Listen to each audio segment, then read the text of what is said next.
শুভেচ্ছা, আমন্ত্রণ।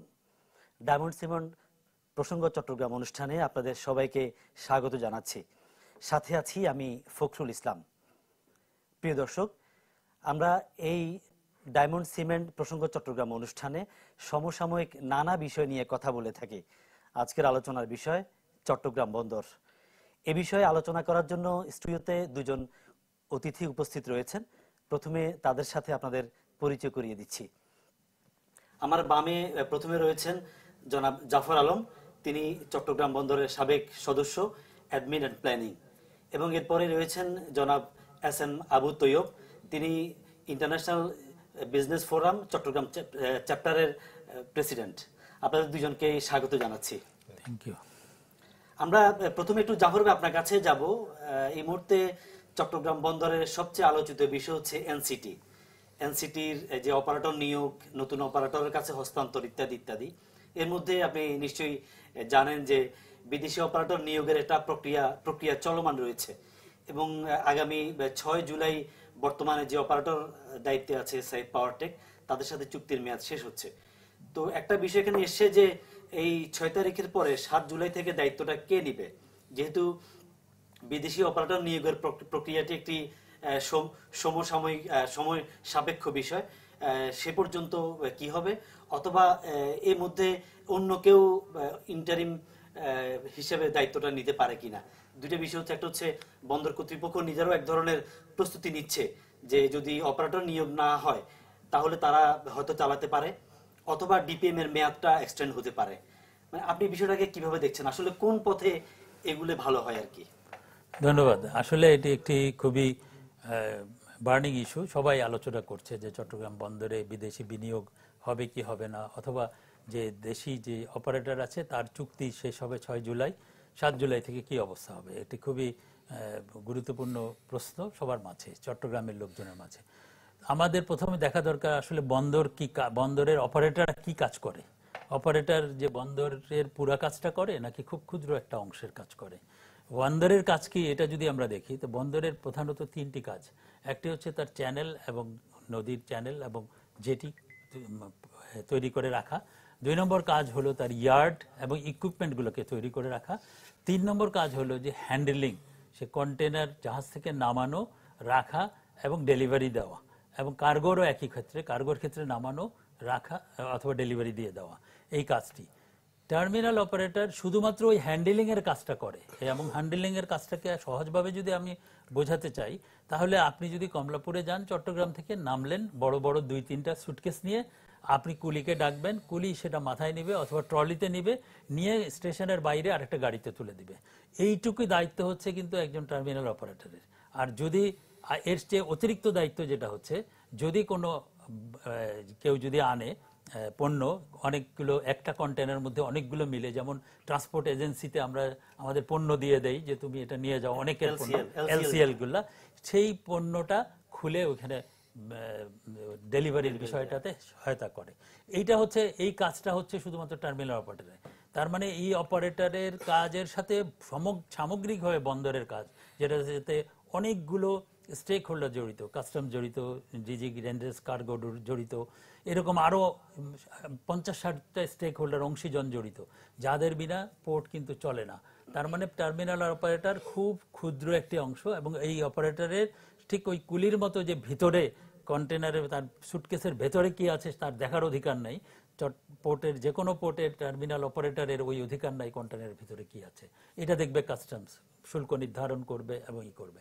এখন কথা হলো যে এই নামানোর কাজটা করে কিভাবে টার্মিনাল অপারেটর করে, হচ্ছে যে সে কতগুলো লেবার, তার প্রশিক্ষিত লেবার আছে, তার কিছু ইকুইপমেন্ট অপারেটর আছে। চট্টগ্রাম বন্দরের ক্ষেত্রে ইকুইপমেন্ট অপারেটর বন্দরেরও আছে এবং অপারেটরেরও আছে।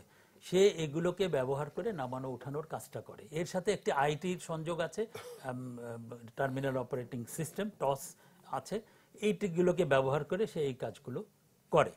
কিন্তু ঘটনা হচ্ছে যে কালকে থেকে যদি আমি বলি যে কালকে থেকে যদি টার্মিনাল অপারেটর বাদ দিলাম, পোর্ট নিজেই করবে, তাহলে পোর্ট এই কাজটা কিন্তু আগে করতো, 2007 সালের আগে করতো। এবং পোর্ট তখন কিন্তু 111-এর সরকার, তখন এই বিষয়ের অনেক দোষ ছিল। এই বিষয়ের যে পোর্ট যেটা অপারেট করতো, পোর্টের একটা লেবার বোর্ড ছিল এবং ওই লেবার বোর্ডের ভাইস চেয়ারম্যান, চেয়ারম্যান পোর্টের চেয়ারম্যান ছিলেন, ভাইস চেয়ারম্যান একজন থাকতেন ফুল টাইমার, ওখানে জনবল ছিল। তারা স্টিভিডোরিং কোম্পানির অনুরোধে 5 গ্যাং 3 গ্যাং কতটা লাগবে সেটা বরাদ্দ দিত, এবং এই বরাদ্দ অনেক সময় দেখা যেত এটা নিয়ে অনেক কিছু হচ্ছে, 3 গ্যাং লাগে, 5 গ্যাং 7 গ্যাং বরাদ্দ দেওয়া হতো, এবং তারা ওই পোর্টের ভেতরে বসে থাকতো, কাজ করতো না, এবং এইরকম একটা অবস্থা, অরাজক অবস্থা ছিল। পোর্ট অনেকদিন আন্দোলনের ফলে এরকম বন্ধ ছিল। কিন্তু 111-এর সময় একটি ভালো কাজ হয়েছে, সেটি হচ্ছে যে টার্মিনাল অপারেটিং সিস্টেমটা ইভলভ করা হয়েছে, এবং বার্থ অপারেটিং সিস্টেম এবং লেবার যে ছিল আইন সংশোধন, শ্রম আইনকে সংশোধন করে একটি ট্রেড ইউনিয়ন করা হয়েছে, এবং এর ফলে চট্টগ্রাম বন্দর 2007 সালের পর কিন্তু লেবার অসন্তোষ হয়নি, ঘটেনি। তো এটা একটা বড় ধরনের প্রাপ্য আমরা পেয়েছি। তার মানে লেবারকে ওই সময় থেকে এখন যদি তাহলে যদি বন্দর কর্তৃপক্ষ নিজেরা অপারেট করতে চায় বা অপারেট করার প্রয়োজন পড়ে, সেক্ষেত্রে কি তাইলে ওকে শ্রম অসন্তোষের আবার কোনো আমি ওটা ঠিক বলছি না, কিন্তু সেটা 2007-এর আগের জায়গায় বন্দরকে চলে যেতে হচ্ছে, রিভার্স গিয়ারে যেতে হচ্ছে, এবং যেই জায়গাতে আমরা অসফল ছিলাম সেখান থেকে সফল একটি প্রক্রিয়ায় আমরা এসেছিলাম, এইটাকে আমরা আবার অসফলতার দিকে নিয়ে যাচ্ছি। শঙ্কা হবে আমাদের মনে, আমরা ব্যবসা যারা আছেন সবাই ব্যবসায়ীরা মনে করবেন আমরা কি আবারও চলে গেলাম যে ক্রেনের মধ্যে পণ্য আটকে থাকবে, নিচে এটা ছাড় করানোর জন্য অর্থ ছাড় করতে হবে, তারপরে ছাড় করবে লেবারদের, এইরকম একটা অবস্থা আমরা দেখেছি ওই সময়। কিন্তু ওখান থেকে আমরা অনেক দূরে এসেছি। এখন কিন্তু লেবার কিন্তু প্রাইভেট সেক্টরে, অর্থাৎ যে টার্মিনাল অপারেটর তারা ম্যানেজ করে, তারা 17 বছরে এই অভিজ্ঞতা লাভ করেছে, আর বন্দর কর্তৃপক্ষ 17 বছরে এই অভিজ্ঞতা থেকে দূরে চলে গেছে। তার মানে যদি আপনি বলেন যে এখন বন্দর নিজে পরিচালনা করবে, এটা কিন্তু একটা ডিফিকাল্ট টাস্ক হবে বন্দরের জন্য। এই জায়গায় আমরা আবার আসবো একটু। তো এবার আপনার কাছে জানতে চাইবো, এই যে জাফর ভাই বলছিলেন যে বন্দর নিজে যদি আবার পরিচালনায় যায়, এটা ব্যাক গিয়ারে যাওয়া হবে। এই যে এখন বলা হচ্ছে যে আপনার সরকার আপনার ডিপি ওয়ার্ল্ডের সাথে চুক্তি করতে চায়, তাদেরকে দায়িত্ব দিতে চায় এনসিটি পরিচালনায় G2G ভিত্তিতে। তো এটা একটা সময় সাপেক্ষ বিষয়, একটা প্রক্রিয়ার বিষয়। এখন এটি 6 মাস লাগতে পারে, আরো কম বেশি হতে পারে। তাহলে সে পর্যন্ত যেহেতু আগামী 6 জুলাই ডিপিএম এর মেয়াদ শেষ হচ্ছে, কাউকে না কাউকে দায়িত্ব নিতে হবে। আসলে এই জায়গাটায় কি করার মানে ভালো সুযোগ রয়েছে? আসলে কথাটা যদি আমি একজন ব্যবহারকারী হিসেবে, আমি যেমন জাফর ভাই যেভাবে টেকনিক্যাল একটা অ্যানালিসিস দিল, আমরা কিন্তু সেই টেকনিক্যাল অ্যানালিসিসটা বুঝতে চাইবো না, বুঝলেও বুঝতে চাইবো না, আমি ইচ্ছে করে বুঝবো না। আমি বন্দর থেকে যেটা চাইবো সেটা হচ্ছে যে আমারকে সার্ভিস দিতে হবে, অন টাইম সার্ভিস দিতে হবে, আমার এক্সট্রা কোনো যে বাধা বিপত্তিগুলি আসছে সেগুলি থাকতে পারবে না, উনি শ্রমিকের কথা বললেন, অথবা অন্যান্য বাধা বিপত্তি থাকতে পারবে না। আমি আমার মালটা সময় মতো চাইবো, এবং শিপমেন্টও আমি সময় মতো করতে চাইবো। এই এতটুকুই আমরা যারা ব্যবহারের আছে ততটুকু বুঝতে চাই। আমরা আসলে বেশি বুঝতে চাই না, এই কারণে বন্দর তখন আমাদের বুঝাবে যে এই কারণে হয় না, এই কারণে হয় নাই। আমরা কোনো অজুহাত শুনতে চাই না, আমরা দেখতে চাই কাজ। এখন যেটা প্রশ্ন এসছে যে একটা কোম্পানিকে যেটা দেওয়া হয়েছিল এটা টার্মিনালটা হ্যান্ডেল করার জন্য, তার মেয়াদ শেষ হচ্ছে, নতুন একজন আসার কথা ছিল, সেটা জটিলতার কারণে আসতে পারে নাই। এখন যে ইন্টারিম পিরিয়ডটা যদি বন্দর পরিচালনা করতে চাই, আমি একজন ব্যবহারকারী হিসেবে আমাদের এখানে কোনো মতামত নেই, কোনো পক্ষ নেই, বিপক্ষ নেই। আমরা চাই যে বন্দর এটা এফিসিয়েন্টলি হ্যান্ডেল করুক। তবে এখানে আমি একটু আগে যেটা বলছিলাম যে বুঝতে চাই না, এখন একটু বুঝতে চাই, সেটা হলো উনি যে মডেলটা বলল যে 17 বছর একটা মডেল ওখানে সেট আপ হয়েছে, এই মডেলের মাধ্যমে এটা চলছিল। বন্দর যদি সেই একই মডেলটাকে ফলো করতে চাই, বন্দর যদি ওই মডেলটাকেই হাতে নিয়ে কাজ করতে চাই এবং আগেই ঘোষণা করে যে আমি এটা আপাতত চালাচ্ছি, আলটিমেটলি এটা কারো না কারো হাতে যাবে, কোনো একটা অপারেটর আসবে এখানে, এরকম যদি একটা মডেল থাকে যে না আমরা সাময়িকভাবে চালাচ্ছি, আমরা এটার ভবিষ্যতে কোনো একটা অপারেটরকে, সেটা দেশি হোক বিদেশি হোক, কাউকে দেওয়া হবে, তাইলে আমার মনে হয় সাময়িকভাবে সেটা চালালে এরকম একটা বার্তা যদি সবার কাছে যায়, তাহলে সবার মধ্যে একটা থাকবে, সেটা ইন্টারিম পিরিয়ড, এখানে কোনো স্থায়ী কোনো ব্যাপার না। কিন্তু যদি স্থায়ী হবার কোনো, এভাবে স্থায়ীভাবে বন্দর চালাবে এর কোনো বার্তা যায়, জাফর ভাই যে জটিলতার কথাগুলি বললো, সেই জটিলতাগুলি ফিরে আসার একটা সম্ভাবনা দেখা দিবে।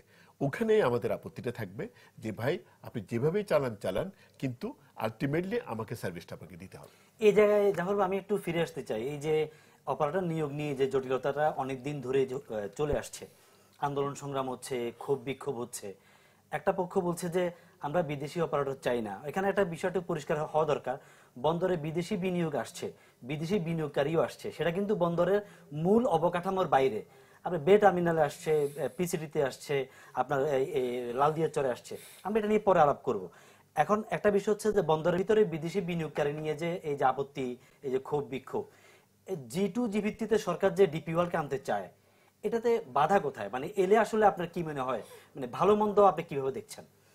আসলে G2G পদ্ধতিটা হচ্ছে এটাই শর্টকাট পদ্ধতি, এবং এটা আমাদের পিপিপি আইন যেটা আছে 2015, সেই আইনের মধ্যে এটার বিধান রয়েছে, এবং এটা অনেক আগে থেকে 2018 সাল থেকে এটা শুরু হয়েছে। 17-18 সাল থেকে এই প্রক্রিয়াটা শুরু হয়েছে। যা দুবাইয়ের একটি সরকার এর সাথে আমাদের চুক্তি হয়েছে, এবং চুক্তির ফলে দুবাই সরকার তাদের স্টেট ওন্ড একটা কোম্পানি জিপি ওয়ার্ল্ডকে নিয়োগ করেছে আমাদের এখানে এটা কাজ করার জন্য। এর জন্য কার্যক্রম চলছে। কিন্তু এখানে আপনার প্রশ্ন হচ্ছে যে আমরা বন্দরকে ইফিশিয়েন্ট করার জন্যই কিন্তু দেশি অথবা বিদেশি যেই অপারেটরই আনি না কেন, আমরা এখন ধরে নেই যে দেশি অথবা বিদেশি যে করেই আনি, তো দেশি অপারেটরের একটা সক্ষমতার একটা লেভেল আছে। আমরা দেখেছি এই 17 বছরে যে এই সক্ষমতার লেভেলটা এক পর্যায়ে আছে যেখানে ব্যবসায়ীরা সন্তুষ্ট না অপারেটর দিয়ে। ব্যবসায়ীরা কিন্তু শুধুমাত্র অপারেটর যে কারণে যে অসন্তুষ্ট এটা না, বাইরে জাহাজ অপেক্ষা করে 2000 টিউজ কন্টেনার নিয়ে আসতে পারে জাহাজ, সেখানে 800 কন্টেনার নিয়ে আমরা বার্থিং দিচ্ছি। 2000 নিয়ে আসলে আমার জাহাজ কিন্তু বাইরে অপেক্ষা করার কথা না। তো এইরকম অনেকগুলো ইস্যু আছে। ঢাকা থেকে চট্টগ্রাম, চট্টগ্রাম থেকে ঢাকা যে কন্টেনার যাচ্ছে, সেই কন্টেনার গিয়ে কত দ্রুত ফিরে আসছে, এইটা পুরো রাস্তার মধ্যে আমার ডেডিকেটেড ফ্রেট করিডোর আছে কিনা, আমি কিভাবে নিয়ে যাচ্ছি, ট্রেনের মাধ্যমে কত অল্প সংখ্যক যাচ্ছে, ঢাকায় নামানোর জন্য আইসিডি পর্যাপ্ত আছে কিনা, এগুলো সব বিষয় নিয়ে কিন্তু দেশি অপারেটর আনুন অথবা বিদেশি আনুন, যেটাই আনুন না কেন, বন্দরকে যদি খুবই এফিশিয়েন্ট করে ফেলা হয়, যে ধরে নিলাম যে বন্দর প্রতিদিনে 5000 কন্টেনার ডেলিভারি দিত, হ্যান্ডেলিং করতো, এই করতো, এবং বিদেশি অপারেটর আসার পর 6000 অথবা 7000, ডিপি ওয়ার্ল্ড আমাদেরকে বলেছিল যে 30% আমাদের পারফরমেন্স তারা বাড়াই দিবে। তো 30% বাড়াই দিল, কিন্তু আমার ফিটারল্যান্ড কানেক্টিভিটি, যে রোড এবং রেল এবং রিভারাইন কানেক্টিভিটি, সেটা যদি একই রকম থাকে, তাহলে এই বাড়ানোর ফলে আমি ফল পাচ্ছি না। কারণ আমার কন্টেনারের চট্টগ্রাম বন্দরে যে কয়টা নামে, তার 70% কন্টেনার ঢাকামুখী এবং আশুলিয়ামুখী, গাজীপুরমুখী। এই কন্টেনার রোড পথে যায়, রোডে যায় যেটা 96% বাই রোড, 6% যায় ট্রেনে, এবং খুবই নগণ্য পরিমাণ ইসে যেত, এখন ওটাও বন্ধ হয়ে গেছে, পানগাঁও। সো এইরকম ভাবে তাহলে আপনাকে করতে হবে কি, আমরা ট্রেনের ডাবল ডেকার কন্টেইনার ট্রেন করতে হবে। চট্টগ্রাম বন্দরের মধ্যে ওই সুবিধা নাই, এত লম্বা 1 কিলোমিটার লম্বা কিন্তু রেলওয়ে ট্র্যাক রাখার জন্য যেখানে নামাবে, এরকম কোনো সুবিধা নাই। আমি এই জায়গায় একটু তৈব ভাইকে একটু কানেক্ট করবো। তৈব ভাই, এই যে জাফর ভাই বলছিলেন, আসলে বন্দর মানে শুধু বন্দর যেটি বা ইয়ার্ড না বা টার্মিনাল না, বন্দর মানে তার এই যে ব্যাকওয়ার্ড যে ফ্যাসিলিটি, সেই জায়গাটাও এখানে অনেক বেশি বড় ফ্যাক্টর। আপনি কি মনে করেন আসলে এই যে বিদেশি অপারেটর এলে সে বন্দরের ভিতরে যে সে প্রোডাক্টিভিটিটা নিশ্চিত করবে, সেটা নিশ্চিত হওয়ার জন্য ব্যাকআপ ফ্যাসিলিটি তৈরি করার ক্ষেত্রে কি ধরনের ভূমিকা মানে সরকারের পক্ষ থেকে বা বন্দর কর্তৃপক্ষের পক্ষ থেকে এনশিওর করা প্রয়োজন? দেখুন, বন্দর কিন্তু সেবাগুলির মধ্যে সবচেয়ে বড় সেবাটা হচ্ছে লজিস্টিক সাপোর্টটা। লজিস্টিক, আপনি যে জাফর ভাই যে কথাটা বললো, খুব টেকনিক্যালি উনি কথাটা বলছেন যে মালগুলি নামানো, এগুলি তো ডেস্টিনেশনে পৌঁছাইতে হবে। পৌঁছাইতে হলে সেই ডেস্টিনেশনে পৌঁছার জন্য পর্যাপ্ত লজিস্টিক, অত্যাধুনিক যেটা বলা হয় অত্যাধুনিক লজিস্টিক আমাদের তেমন নাই। এখন বিদেশি অপারেটর নিয়োগের ক্ষেত্রে এইটা একটা পয়েন্ট হতে পারে যে আমি একজন বিদেশিকে দিচ্ছি, সেই বিদেশি এই জায়গায় ইনভেস্টমেন্টগুলি করবে। কি করবে? সে আমাদেরকে যথেষ্ট পরিমাণ আনলোডের জন্য গ্যাংকি ট্রেন অথবা এই সমস্ত ইকুইপমেন্টগুলি বাড়াবে, সে বন্দর থেকে বেরিয়ে আবার এগুলি ডেস্টিনেশনে পৌঁছানোর জন্য একটা ভূমিকা পালন করবে। প্রশ্ন হচ্ছে যে আমি অন্তত জানি না এই যে ডিপি ওয়ার্ল্ডকে কেন দিল, কিভাবে, কি পর্যালোচনায় দিল, কোন সত্যে দিল, কি তারা নিশ্চিত করেছে, এটা এখন চূড়ান্ত হয় না, আলোচনা চলছে, এইটা আমরা জানি না। কিন্তু একটা কোম্পানিকে দিয়ে দেওয়া হচ্ছে, আমরা যারা ব্যবহারকারী আছি অথবা যারা এখানে স্টেক হোল্ডার যাদেরকে বলা হচ্ছে, শ্রমিক বলেন অথবা অন্য যারা আছেন, সবাই একটা শঙ্কার মধ্যে আছে। সবাই হয়তো মনে করছে যে এটা বোধহয় একটা লাভজনক ব্যবসা, একজন থেকে আরেকজনকে দেওয়া হচ্ছে, এরকম একটা মানে পারসেপশন কিন্তু সবার মধ্যে আছে। তো এটাকে তো সরকারকে, আমরা কিন্তু এটা বারবার বলতেছি যে বৈজ্ঞানিক একটা বিশ্লেষণ দরকার আছে, যে আমরা যে বর্তমান যে আছে তার থেকে নিয়ে আরেকজনকে দিচ্ছি এই কারণে সে এগুলো নিশ্চিত করবে। আপনি কি চিত্রটা পরিষ্কার করার কথা মানে ইঙ্গিত করছেন যে বর্তমান অপারেটর এই উৎপাদন করছে, তার কাছ থেকে বন্দর এআই করছে, এবং নতুন অপারেটর আসলে উৎপাদনশীলতা এই বাড়বে এবং এই আয় হবে, এরকম বিষয়টা এক্স্যাক্টলি এটা বন্দরকে বলতে হবে, বন্দরকে বলে দেওয়া উচিত যে আমরা এই ফ্যাসিলিটিগুলি ডিপি ওয়ার্ল্ড থেকে পাবো। তাইলে কিন্তু এখানে অনেকের মধ্যে যে একটা সংখ্যা সেটা কেটে যাবে। আমরা ব্যবহারকারীরা কিন্তু, আমি শুরুতে আপনাকে বলেছি যে কে এটা হ্যান্ডেল করলো, we don't care, we need the service. এখন ডিপি ওয়ার্ল্ডকে দিয়ে যদি আমরা better service, better equipment, better logistic আমরা নিশ্চিত করতে পারি, হোয়াই নট। কিন্তু ডিপি ওয়ার্ল্ড এখন যারা আছে তারা যা করছে তারা সেটাই আবার ডিপি ওয়ার্ল্ড করবে, সেই ক্ষেত্রে দেশি বিদেশি এখানে আমার মনে হয় এই বিতর্কটা আসতেই পারে। আপনার আলোচনা একটা বিষয় উঠে আসছে, এই যে বিনিয়োগের যে ব্যাপারটা, যে বিদেশি বা দেশি যে অপারেটর নিয়োগ দেওয়া হোক, তারা যেন আমাদের হিন্টারল্যান্ড ফ্যাসিলিটি ডেভেলপ করার ক্ষেত্রে যে টাকাটা আমাদের খরচ হবে সেটা যেন ওই অপারেটরের পার্টিসিপেশন থাকে। যদি আমি ভুল না করি, বিষয়টা কি এরকম? এক্স্যাক্টলি, আমি সেটাই বলছি। ডিপি ওয়ার্ল্ড যেহেতু একটা বড় কোম্পানি, এটা দুবাই ভিত্তিক কোম্পানি, ও দুবাই সরকারের সাথে রিলেটেড, এদের ক্যাপাসিটি আছে, দে ক্যান অফার। আমার মনে হয় বন্দরকে ওদিকে একটু নজর দেওয়া উচিত। জাহর যে কথাটা বলছে যে বন্দরের যে ক্যাপাসিটি, সেই ক্যাপাসিটি বৃদ্ধি পাবে 30%, কিন্তু 30% আপনার লজিস্টিক সাপোর্ট নাই, কেয়ারিং সাপোর্ট নাই, তাহলে ওখানে তো কন্টেনারগুলো নিয়ে আবার কন্টেনার জট হয়ে যাবে, কারণ এগুলি তো ডেলিভারি হবে না।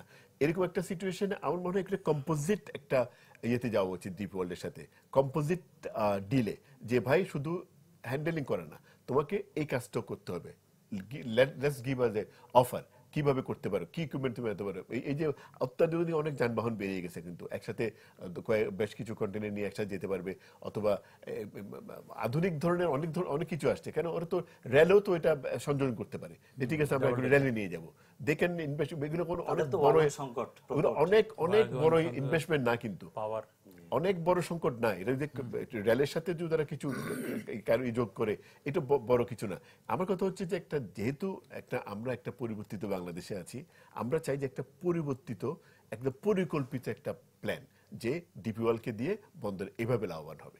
জাহর ভাই, এই প্রসঙ্গে একটু জানা দরকার যে ধরেন চট্টগ্রাম বন্দর কর্তৃপক্ষ এই এনসিটি পরিচালনার দায়িত্বটা নিয়ে নিবে, বা তারা যতদিন অপারেটর নিয়োগ না হবে বা ডিপি ওয়ার্ল্ড যদি ডিপি ওয়ার্ল্ডকে দেয়া হয়, তারা কাজ শুরু না করে ততদিন চালাবে। যদি ব্যাপারটা এমন হয়, তাহলে বন্দর কর্তৃপক্ষ কিভাবে চালাবে? আমি যতদূর জানি যে 2007 সালে নির্মাণের পরে এনসিটির জন্য একটা জনবল কাঠামো নির্ধারণ করা হয়, প্রায় 1000, কম বেশি 1000-এর। তো এটা তো তাদের নাই। তাহলে এই জনবল কাঠামো ছাড়া তারা কিভাবে, কাদেরকে দিয়ে চালাতে পারে? না, এটা হচ্ছে যে লেবার যারা শ্রমিকটা থার্ড পার্টির মাধ্যমে নিয়ে চালাতে পারে, এরকম একটা কিছু করতে পারে, অথবা সাইড পাওয়ারটেকের শ্রমিককে ইনকর্পোরেট করে ফেলতে পারে, অথবা অন্যান্য অপারেটর আছে নিতে পারে। কিন্তু যাই বলেন না কেন, এটা পরিচালনা একটা টেকনিক্যাল বিষয়। যে জনবল ছিল, যে অপারেটর চালাতো, তার যে জনবল ছিল এটা পরিচালনা করার জন্য, তার যে দক্ষতা ছিল, এটা কিন্তু চট্টগ্রাম বন্দর বর্তমানে লুজ করেছে। এক সময় তার ছিল, কিন্তু ওই সময় চট্টগ্রাম বন্দর কিন্তু 1 মিলিয়ন টিউজ কন্টেনার হ্যান্ডেল করতো এবং এই হ্যাসেল নিয়ে করতো। এখন 3 মিলিয়ন প্লাস হ্যান্ডেল করে। ওই হ্যাসেলটা নিতে পারবে কিনা এ ব্যাপারে সন্দিহান অনেকে। তো এইটা করতে পারলে তো অনেক ভালো, কিন্তু এটা যেটা তৈব ভাই বললো যে অনেক লম্বা সময়ের জন্য হতে পারবে না, এটা খুব স্বল্প সময়ের জন্য ট্রানজিশন একটা ইসের জন্য হতে হবে। এবং অবশ্যই এটাকে ডিসপোজ অফ করতে হবে যে লোকাল অপারেটরের মাধ্যমে, ওপেন টেন্ডারের মাধ্যমে লোকাল আপনারা যদি যিনি অপারেটর এখন আছেন তার ব্যাপারে যদি আমাদের যদি পছন্দ না হয়, তাহলে আমরা ওপেন টেন্ডার করি, জেভি অ্যালাউ করি, জয়েন্ট ভেঞ্চার অ্যালাউ করি। কারণ এগুলা তো কোনো রকেট সায়েন্স না, কন্টেনার নামানো আর দেওয়া, এবং এটা কোনো মানে একেবারে দেশের নিরাপত্তা নষ্ট হয়ে যাচ্ছে এরকম কোনো বিষয় না। সো এখন হচ্ছে যে আমরা এনসিটি দেব কিনা, এটা হচ্ছে মূল প্রশ্ন। যে এনসিটিতে আমাদের অনেক ইনভেস্টমেন্ট আছে। আপনি যখনই কনসেশন এগ্রিমেন্ট করবেন, মানে চুক্তি করবেন, যখন একটা বিদেশি গ্লোবাল টার্মিনাল অপারেটরের সাথে যেই হোক না কেন, ওই চুক্তির জন্য আপনাকে হিসাব নিকাশ করতে হবে। একটা গ্রিনফিল্ড পোর্ট, মাতারবাড়ি অথবা বে টার্মিনাল, ওইখানে এত হিসাব নিকাশ করতে হবে। সাদা মাঠ আছে, আপনি যেটি করবে এই বানাবে, আমি শুধু চ্যানেল ড্রেস করে দেবো এবং ব্রেক ওয়াটার করে দেবো, ওদের কাছে টাকা। কিন্তু গ্রে পোর্টের হিসাব তো ভিন্ন। গ্রে পোর্টের হিসাবে আমি তো 2018 সালে এখানে গিগান্ট্রিক্যান অ্যাড করেছি 2018 সালে। 2038 সালে এটার হবে, এটা ডেপ্রিসিয়েশনটা হবে 20 বছর মেয়াদি। এখন ডিপি ওয়ার্ল্ড এসে যদি বলে যে না এই গিগান্ট্রিক্যানগুলো খুব এনাফ না, সাফিসিয়েন্ট না, আমি এটাকে বাদ দেব, কিন্তু এটার অন্য কোনো ব্যবহার নেই, কারণ এটা যেটি স্পেসিফিক বানানো হয় এবং এটা কাস্টমাইজ করে এবং এটাকে কেটে লোহা হিসাবে বিক্রি করা ছাড়া অন্য কোনো উপায় নেই। তার মানে আমাদের যে বিনিয়োগ আছে ইকুইপমেন্টে, এই বিনিয়োগগুলোকে সিকিউর করতে হবে। তো ফিনান্সিয়াল অ্যানালাইসিসটা আপনাকে খুব মেথডিক্যালি করতে হবে যদি ডিপি ওয়ার্ল্ডকে দেন, আদারওয়াইজ এই টাকাটা সরকার লস হবে। এবং এটা অবশ্যই তখন ট্যারিফ যেটা হবে ওই ট্যারিফের মাধ্যমে সে তুলবে কিনা, সব চুক্তিটা এত মানে বিদেশি অপারেটরকে দেওয়ার মধ্যে যে কনসেশন এগ্রিমেন্ট হবে এই চুক্তিটা একটু 10 বছর 15 বছর লং মেয়াদি হবে, কারণ তার ইনভেস্টমেন্ট উঠানো, তার লাভ উঠানো এগুলা। তো এইটা যখন আপনি হিসাব করবেন এটা একটা জটিল একটা হিসাবের মধ্যে পড়ছে। আমরা আরো আলোচনা করবো এই বিষয়ে, একটা বিরতি নিতে হচ্ছে। দর্শক, নিচ্ছি ছোট্ট একটা বিরতি, বিরতির পর আবারও ফিরে আসছি, আমাদের সাথেই থাকুন।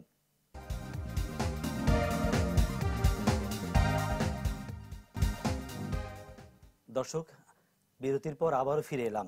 আপনারা দেখছিলেন ডায়মন্ড সিমেন্ট প্রসঙ্গ চট্টগ্রাম অনুষ্ঠান। আমরা আলোচনা করছিলাম চট্টগ্রাম বন্দর নিয়ে। জাফর ভাই, একটু আপনার কাছে আসি, যে বন্দরের ট্যারিফ বৃদ্ধির ইস্যুটা নিয়ে। আমরা যতদূর জানি যে 86 সালের পরে চট্টগ্রাম বন্দরের ট্যারিফ তেমন একটা আর বাড়ানো হয় নাই। 2007-08 সালে 5-6টি খাতে বাড়ানো হয়েছিল। তো আসলে এবার 2020 সালে আবার উদ্যোগ নেওয়া হয় এবং পরামর্শ প্রতিষ্ঠানও নিয়োগ দেওয়া হয়, তারা একটা রিপোর্টও দেয়, এটা আলোচনা হয় ব্যবসায়ীদের সাথে। কিন্তু এটা নিয়ে সমঝোতা না হওয়ায় আর কার্যকর করা যায়নি। তো সম্প্রতি আবার এটা নিয়ে আলোচনা বেশ তুঙ্গে, এবং এই মাসের মধ্যে ব্যবসায়ীদেরকে বলা হয়েছে একটা মতামত দেওয়ার জন্য চূড়ান্তভাবে, তারপরে এটা ফাইনালাইজ করা হবে। একটু যদি বলেন যে আসলে এই বন্দরের ট্যারিফ কতটা যুগোপযোগী করা দরকার এবং এই ব্যাপারে আসলে কি ধরনের পদক্ষেপ থাকা উচিত? আসলে ট্যারিফ হচ্ছে বন্দরের প্রাণ আর কি।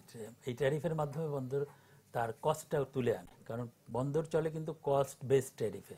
কারণ বন্দর কিন্তু লাভ করে, সে যে লাভ করবে দেশের জন্য এই জন্য কিন্তু বন্দর না।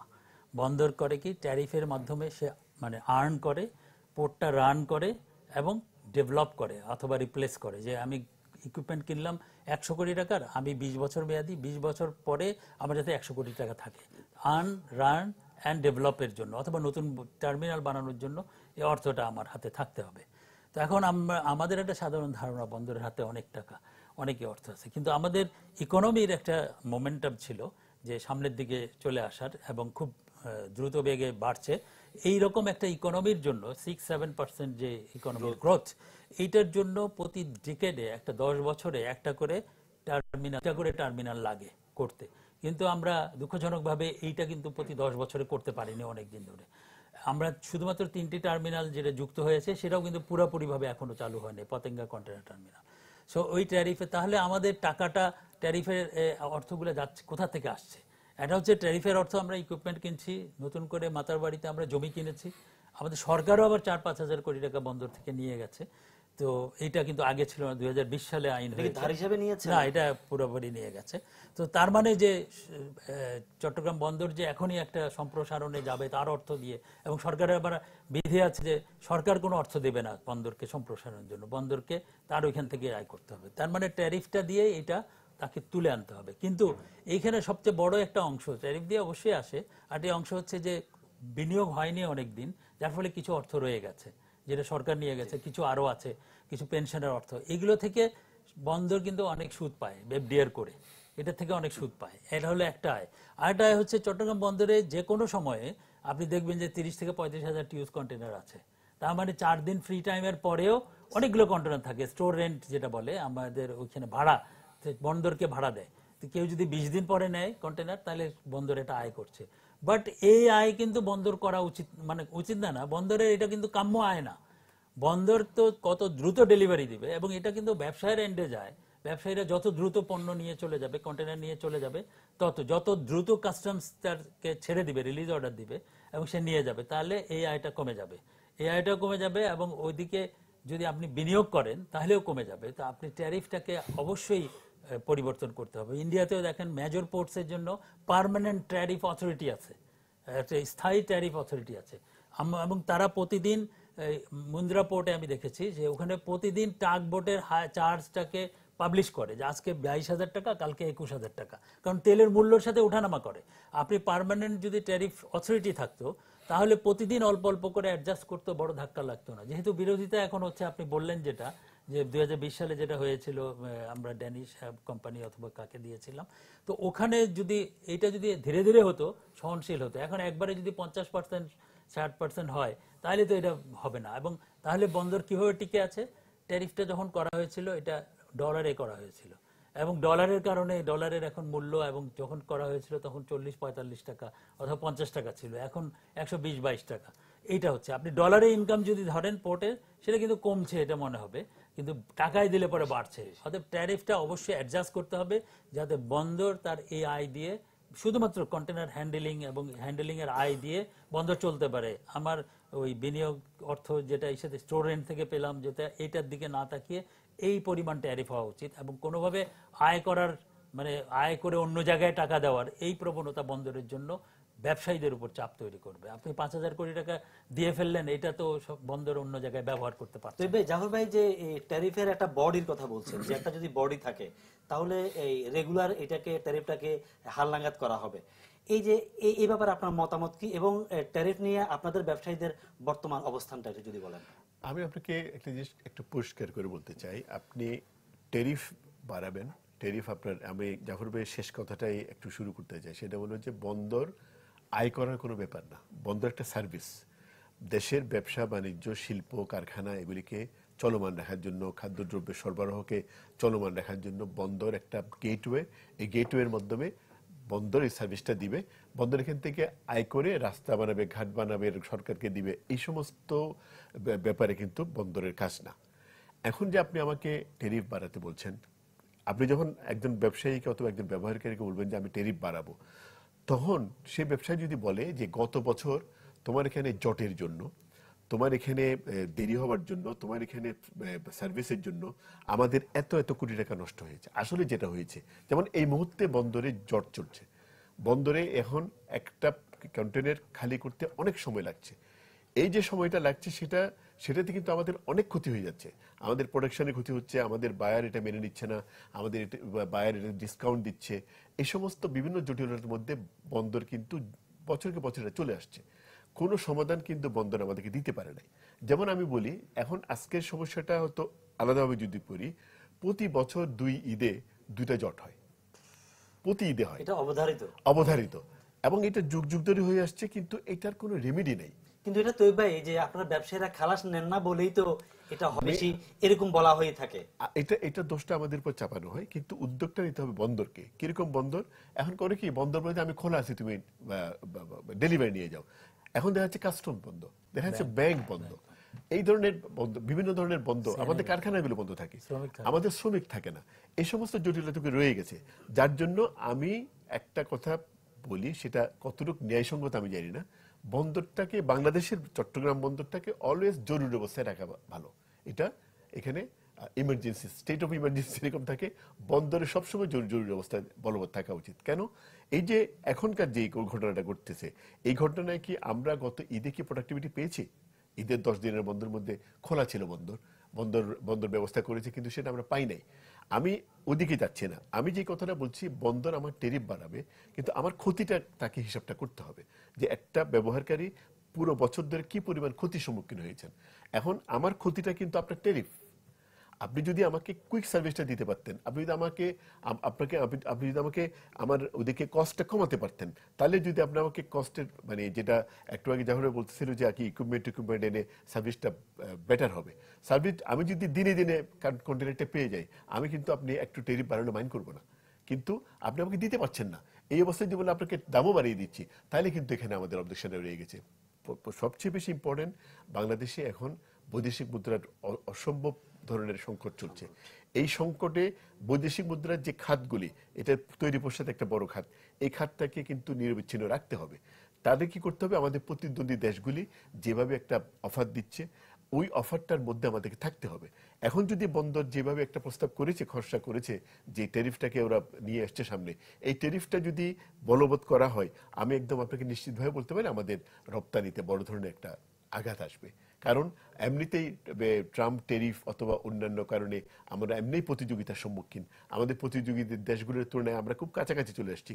এরকম একটা অবস্থায় সরকার যদি বন্দরে ট্যারিফ বাড়িয়ে আবার বাধাগ্রস্ত করে, আমাদের রপ্তানি কমে যাবে, আমার মনে হয় এটা ক্ষতিগ্রস্ত হবে। সুতরাং ট্যারিফ বাড়ানোর আগে 100 বার চিন্তা করতে হবে।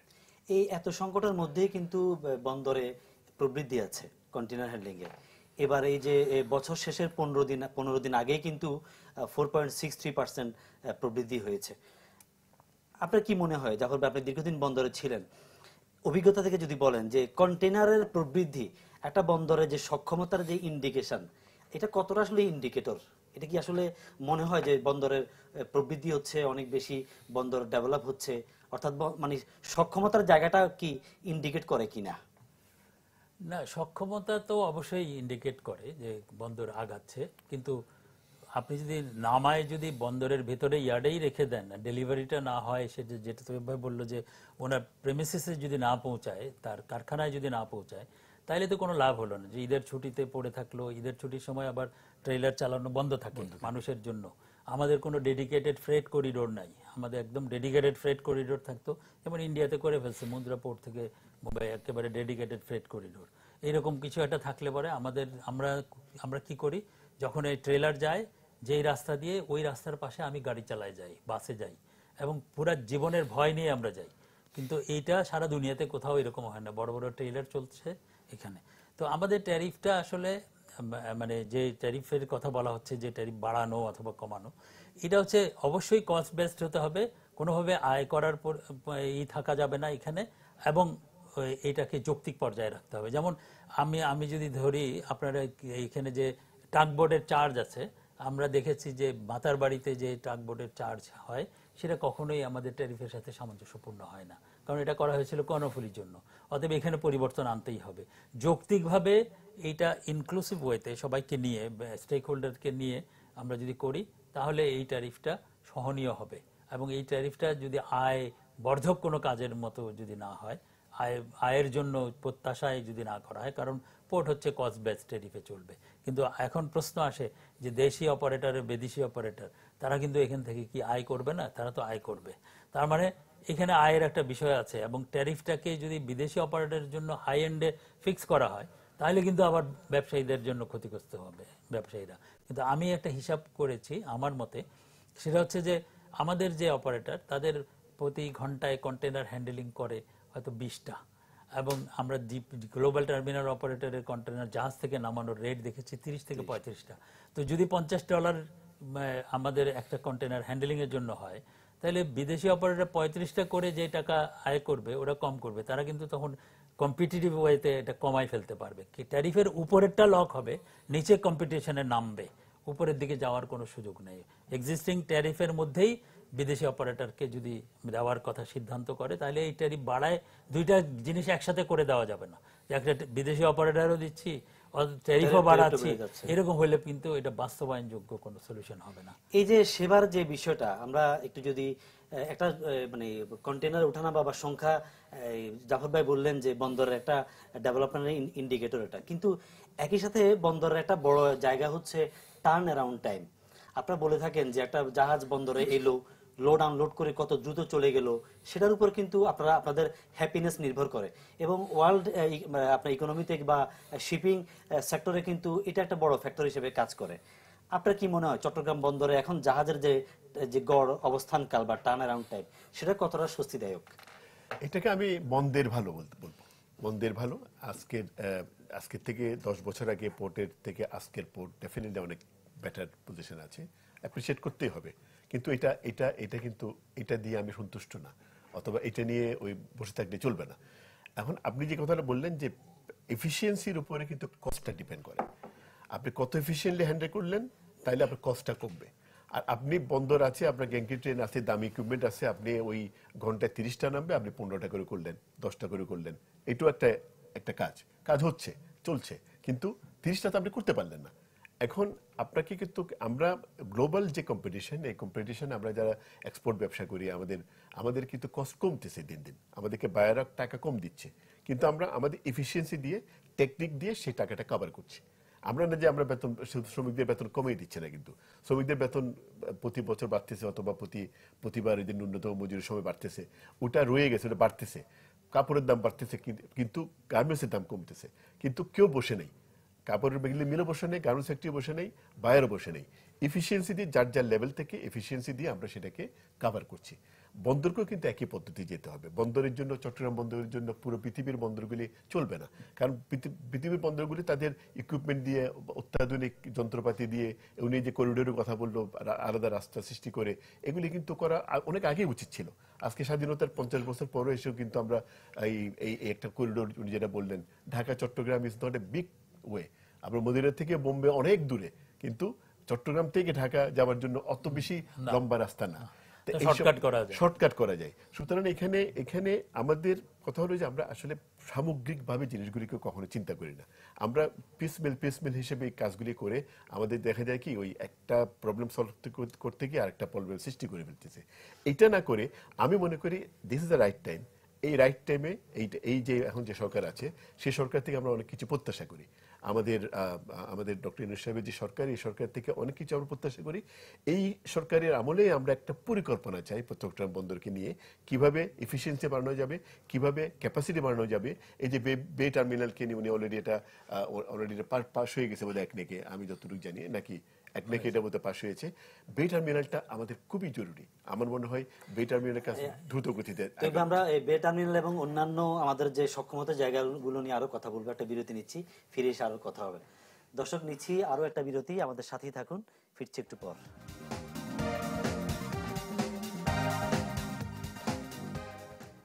বিরতির পর আবারও ফিরলাম ডায়মন্ড সিমেন্ট প্রসঙ্গ চট্টগ্রাম অনুষ্ঠানে। তবে আপনি বিরতির আগে বে টার্মিনাল নিয়ে একটু কথা বলার চেষ্টা করছিলেন, আমরা সেদিকে এবার একটু যাই। চট্টগ্রাম বন্দরের এই যে বে টার্মিনালকে বলা হয় যে আধুনিক বন্দর। বে টার্মিনাল হচ্ছে আমাদের পিসিটি হয়েছে, সেখানে বিদেশি অপারেটর কাজ করছে, লালদিয়ার চরে এপি মুলার আসছে। এই যে বন্দরের মূল অবকাঠামোর বাইরে বন্দরের যে সম্প্রসারণ, এই সম্প্রসারণের যে প্রক্রিয়াগুলো, কোনোটা ধীরে চলছে, কোনোটা হয়তো যাচ্ছে কাঙ্ক্ষিত পর্যায়ে, হচ্ছে না কাজের মান। কি মনে হয় এই জায়গাগুলো আসলে আমাদের কতটা অ্যাড্রেস করা দরকার? দেখুন, বে টার্মিনাল আমরা অনেকেই বলি এটাকে স্বপ্নের প্রজেক্ট। চট্টগ্রাম বন্দরের জন্য স্বপ্নের প্রজেক্ট, জাতির জন্য একটা মানে বড় ধরনের একটা গেটওয়ে আমরা চিন্তা করছি।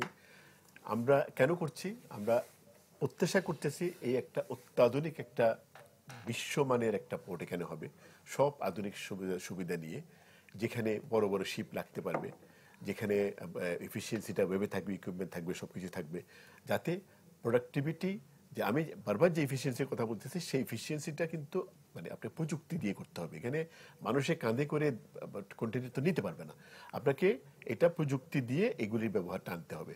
আমরা যেটা দেখি সেটা হলো কি, চট্টগ্রাম বন্দরে যেটা হয় এখন, যে আমাদের এক্সিস্টিং বন্দরগুলিতে যেগুলো হচ্ছে, এবং কাস্টমস ডিপেন্ডেন্ট একটা মানে পুরোপুরি কাস্টম ডিপেন্ডেন্ট একটা ডেলিভারি সিস্টেম। কিরকম?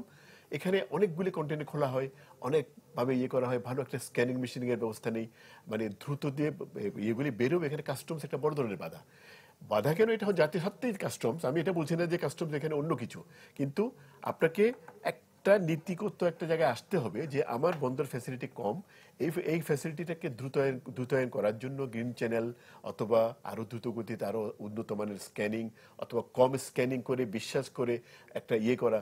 আমাদের অ্যাকচুয়ালি দেখেন, আমাদের দেশে কিন্তু আমরা ইম্পোর্টার এক্সপোর্টে যারা বড় বড় পার্টিগুলো আছে, কিন্তু ফিক্সড মানুষ, কিন্তু এখানে হাজার হাজার কিন্তু না।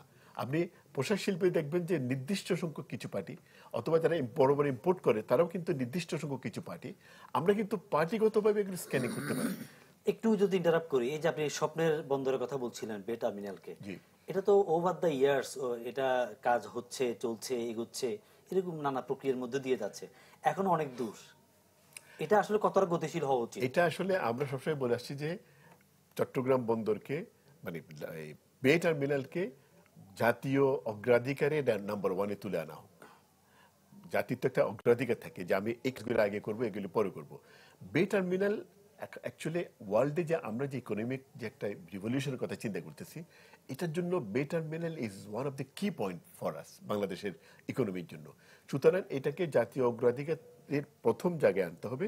এনে দেখুন, বাংলাদেশে গত 17 বছর কিন্তু অনেক উন্নয়ন, অপ্রয়োজনীয় উন্নয়ন হয়েছে। যেমন আমার এই টানেলটা না হয়ে কিন্তু এই টানেল টাকাটা কিন্তু আমার বে টার্মিনালে যেতে পারতো। আমি এখানে কোনো পলিটিক্যাল কথা বলতে চাচ্ছি না, এখানে টানেলের থেকেও বেশি আমার প্রয়োজন ছিল বে টার্মিনালটা। এটা কি ভৌগোলিক অবস্থান এবং ড্রাফট বিবেচনায় বলছেন? ড্রাফট বিবেচনায় বলছি, এবং এটা যে ফিজিবিলিটি স্টাডিটা হয়েছে, জাহর আমার থেকে আরেকটু বেটার হতে বলতে পারবে, ওই জায়গায় দেখা যাচ্ছে যে ওই টার্মিনালটা খুবই একটা এফেক্টিভ টার্মিনাল হবে, যেখানে অনেক বড় বড় জাহাজ ভিড়তে পারবে। এখন জাহাজ বড়, যেমন আমাদের বর্তমান পয়েন্টে একটু আগে আমরা আলোচনা করছিলাম যে ছোট জাহাজ বেড়ে বড় জাহাজ বেড়ে, তাহলে আমার ইফিসিয়েন্সিটা এখানে একটা ইমব্যালেন্স হয়ে যাচ্ছে। বে টার্মিনালে এইসব সুবিধাগুলি থাকবে। সুতরাং আমি মনে করি এই মুহূর্তে আমাদের বে টার্মিনালের কাজ কোনো সময় নষ্ট না করে এটা কাজ শুরু করে দেওয়া উচিত। যাকেই দেওয়া হোক, যেভাবে করা হোক, এই কাজটা দ্রুত ত্বরান্বিত করা উচিত বলে আমি মনে করি। জহর ভাই, আপনি যখন বন্দরে ছিলেন তখন মাতারবাড়ি বন্দরের প্রকল্প পরিচালক ছিলেন, দায়িত্ব পালন করেছেন। মাতারবাড়ি বন্দরকে বলা হয় যে গভীর সমুদ্র বন্দর, যদিও এটা আনুষ্ঠানিকভাবে কখনো বলা হয়নি, মুখে মুখে একটা ব্যাপার ছিল। তো এটা নিয়ে এভাবে আলোচনা হচ্ছিল যে মাতারবাড়ি বন্দর আমাদের এই চট্টগ্রাম বন্দরের সহযোগী হিসেবে আমাদের দেশীয় যে চাহিদা, সেই চাহিদাকে মিটিয়ে আমাদের যে প্রতিবেশী দেশগুলো আছে বা ভারত, ভুটান, নেপাল, অন্যান্য দেশ, মিয়ানমার, অর্থাৎ আঞ্চলিক যে সহায়তার জায়গাটা, সেই জায়গাটা নিশ্চিত করা হবে। এটা আসলে এখন তো সাম্প্রতিক সময়ে নির্মাণ কাজের চুক্তিও হয়েছে জাপানের সাথে, পেন্টা ওশেন নামে একটা প্রতিষ্ঠানের সাথে। যদিও অনেকটা স্লথ গতিতে এগোচ্ছে আসলে কাজ। কি মনে হচ্ছে এটা আসলে আগামীর বন্দর কতটা হতে পারবে, কিংবা কতটা আসলে আমাদের প্রতিবেশীরা এই বন্দর থেকে কতটা, যখন নির্মাণ কাজ শেষ হবে তখন প্রতিবেশীরা কতটা এখান থেকে বেনিফিট নিতে পারবে বলে মনে করেন? আমি বিষয়টাকে একটু অন্যভাবে দেখি যে প্রতিবেশীরা তো নেবে যখন সময় আসবে, তার মার্কেট যদি ওরকম থাকে। বাংলাদেশেরই মার্কেট অনেক ভাইব্রেন্ট এবং আমাদেরই অনেক পণ্য যাওয়ার জন্য বসে থাকে কয়েকদিন, অনেক দিন ধরে। তো সেটা খুবই ফাস্ট হবে এক।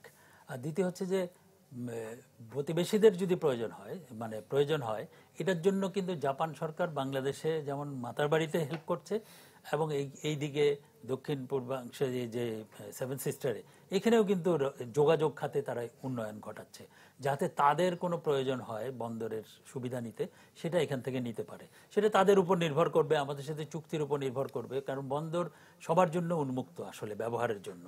কিন্তু তাদের কতটুকু চাহিদা আছে, আপনি যদি চাহিদার হিসাবটি করেন, সেভেন সিস্টারে আসামের চাহিদা একরকম, ভারতের উত্তর দিকের যে প্রদেশগুলো ইউপি অথবা দিল্লির ওইদিকে বিভিন্ন হরিয়ানা, এদের যে কনজামশন প্যাটার্ন এবং এই সাউথ সেভেন সিস্টারের কনজামশন প্যাটার্ন কিন্তু ওই রকম না।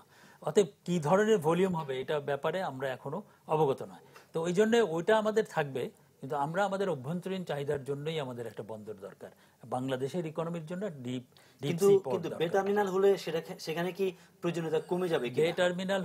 বে টার্মিনালটা হচ্ছে যে চিটাগং পোর্টের বর্তমান যে লোকেশন, এটা কিন্তু নগর এবং বন্দরের একটা দ্বন্দ্ব তৈরি হয়েছে আজকে অনেক দিন ধরে, যে বন্দর নাগরিক জীবনে আমাদের অস্বস্তি দেয় বন্দর। আমরা অর্থনৈতিক জীবনে আমরা পছন্দ করি বন্দর এখানে, কিন্তু নাগরিকরা আমাদের এখানে প্রশ্ন তুলছে বন্দর এখনো এখানে কেন, বন্দরের এই এখনো কেন প্রশ্নকে নিরসন করার জন্যই আমরা কিন্তু বে টার্মিনালে যাচ্ছি। বে টার্মিনালে মূলত এখানে 9.5 মিটারের জাহাজ আসে গভীরতার, বে টার্মিনালে 11.5 সর্বোচ্চ আসতে পারবে।